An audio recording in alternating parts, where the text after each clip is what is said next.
Bismillahirrahmanirrahim. Saudara-saudara para gubernur, para bupati dan wali kota. Assalamualaikum warahmatullahi wabarakatuh.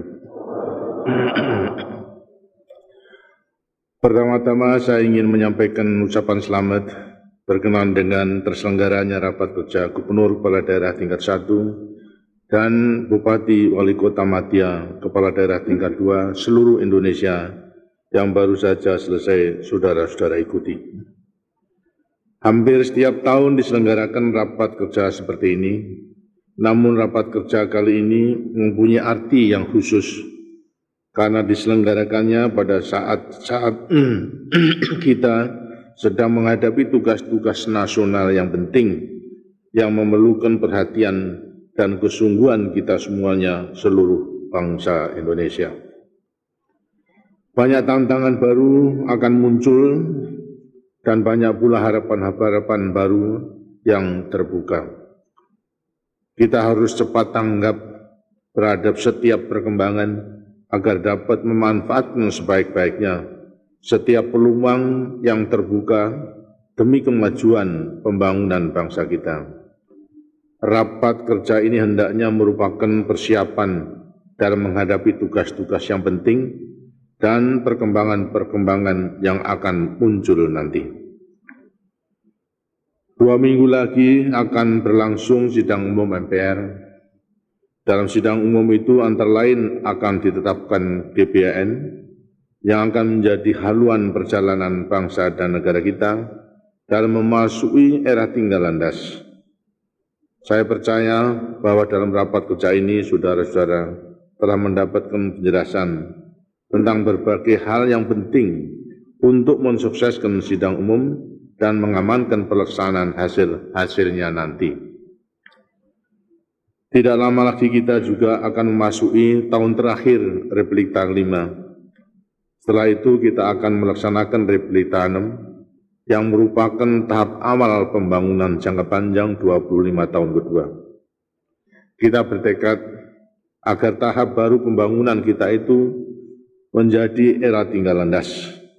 Ini berarti waktu 1 tahun yang masih tersedia tadi harus kita gunakan sebaik-baiknya untuk makin memperkokoh landasan pembangunan kita untuk memasuki era tinggal landas tadi. Dalam merampungkan pelaksanaan Republik 5 itu, saya minta kepada kepala daerah untuk terus melanjutkan pelaksanaan desentralisasi penyelenggaraan pemerintahan dan pembangunan. Saudara-saudara sekalian, kita merasa bersyukur bahwa dalam menghadapi tugas-tugas nasional yang sangat penting sampai sekarang ini, perkembangan politik di tanah air kita terasa terus bertambah maju, segar dan mantap. Mekanisme kehidupan politik berjalan makin lancar dan demokrasi terus berkembang.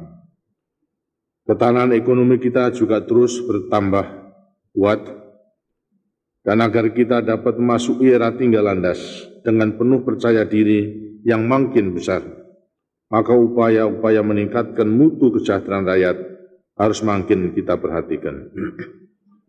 Untuk itu, kepala daerah antara lain perlu memiliki peta wilayah yang memuat informasi mengenai daerah yang penduduknya masih banyak yang hidup di bawah garis kemiskinan, daerah-daerah kumuh, terpencil, rawan bencana, dan kerawanan sosial lainnya. Atas dasar peta tadi, dapat disusun program-program penanggulangannya dan pembinaan serta mempermudah pemantauan perkembangannya. Dalam kaitan ini harus terus-menerus kita sadari bahwa tujuan utama setiap program dan proyek pembangunan adalah untuk meningkatkan mutu kehidupan rakyat. Bersamaan dengan itu, masyarakat juga harus terus didorong untuk membangkitkan prakarsa dan kreativitasnya sehingga dapat makin berperanan dan sumbangannya dalam pembangunan. Dana-dana yang disediakan pemerintah sekaligus harus dapat menjadi perangsang dan penggerak pelaksanaan pembangunan di daerah. Agar hal-hal ini dapat terlaksana, maka program pendidikan perlu terus ditingkatkan dan dikembangkan, termasuk kegiatan penyuluhan.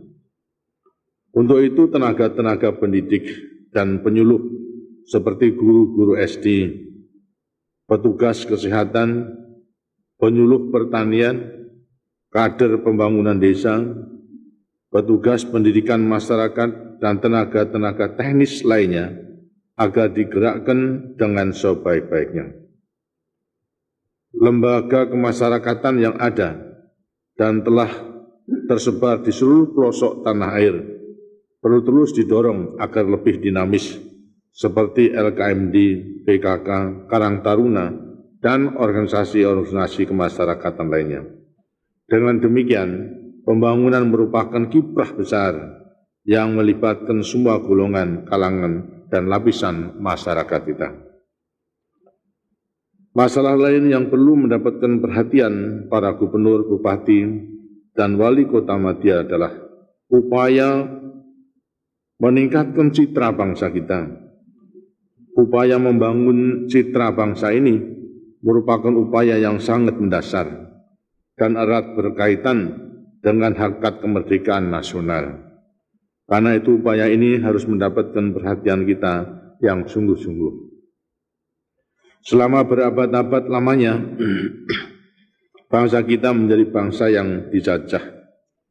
Dalam masa penjajahan tadi, harkat dan martabat kita sebagai bangsa sangat direndahkan.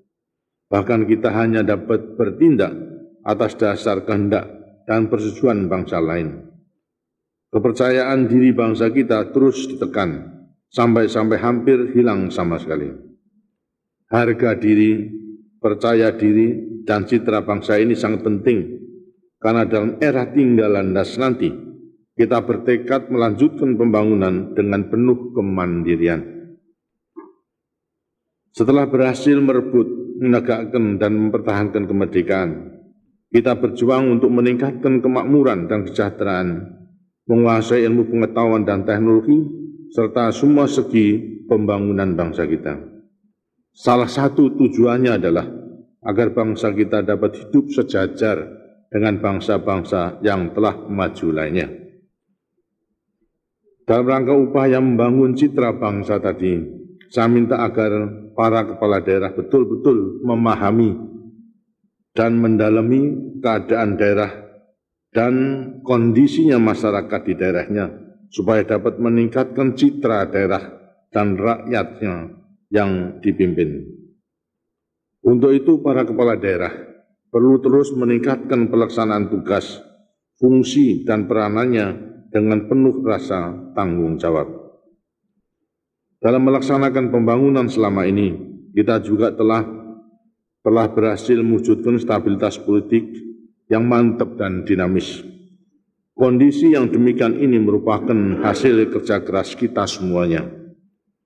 Dengan penuh kesabaran, tekun, dan hati-hati, kita telah membangun rangkaian konsensus nasional dalam menjabarkan dan mengamalkan Pancasila dan Undang-Undang Dasar 45.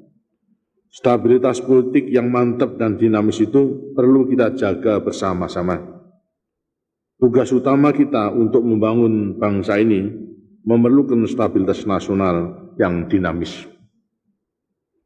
Dewasa ini kita juga merasakan bahwa sejalan dengan keberhasilan pembangunan muncul pula aspirasi-aspirasi dan harapan-harapan baru. Semuanya ini kita terima dengan arif dan bijaksana serta sikap terbuka. Semuanya itu merupakan wujud dari dinamika kehidupan masyarakat. Segala dinamika masyarakat itu di satu pihak harus kita cegah agar tidak merusak daripada persatuan dan kesatuan bangsa, tidak mengganggu stabilitas nasional. Di lain pihak harus kita salurkan agar dapat menyegarkan stabilitas nasional, serta memperkuat persatuan kesatuan nasional. Itulah makna dari Pancasila sebagai ideologi terbuka yang mulai kita kembangkan dalam pertengahan dasawarsa 80-an yang lalu. Proses dinamika yang segar ini terasa dalam proses politik selama pemilu, dalam menyusun bahan-bahan GPN 93 dan dalam proses penetapan kepala daerah.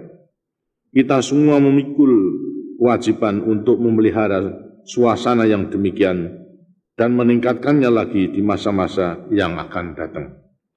Semuanya tadi pasti akan berhasil kita laksanakan jika kita semua benar-benar menghayati dan melaksanakan Pancasila dan Undang-Undang Dasar 45. Saudara-saudara sekalian, hal lain yang perlu mendapatkan perhatian adalah pembangunan manajemen pemerintahan yang kita mulai dari pusat sampai ke tingkat kelurahan, desa dan dusun-dusun. Aparat pemerintahan perlu terus kita bina, baik yang menyangkut lembaga maupun sumber daya manusianya. Sejalan dengan hal itu, mekanisme kerja dan dukungan sistem teknis administrasinya juga harus terus disempurnakan.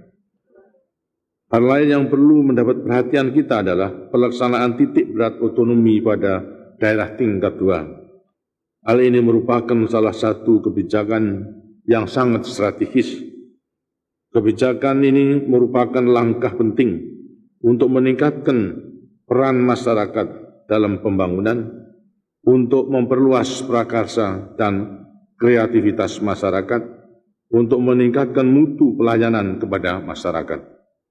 Pelaksanaannya hendaknya dibarengi dengan upaya peningkatan dan pengembangan pendapatan daerah, sekaligus juga pendapatan masyarakat. Banyak peluang harus ditumbuhkan untuk meningkatkan peran serta masyarakat ini, terutama dalam membuka kesempatan berusaha dan perluasan kesempatan kerja. Untuk itu pula perlu pembenahan yang terus-menerus dari satuan-satuan kerja di semua tingkat pemerintahan, terutama pemerintahan kecamatan, desa, dan kelurahan. Demikianlah pesan-pesan saya sebagai tambahan dari hasil-hasil rapat kerja yang telah saudara-saudara selenggarakan. Akhirnya dengan ucapan selamat bekerja, saya minta saudara-saudara segera kembali ke daerahnya masing-masing dan menindaklanjuti hasil rapat kerja ini. Semoga Tuhan Yang Maha Esa memberkahi kita semua. Terima kasih. Wassalamualaikum warahmatullahi wabarakatuh.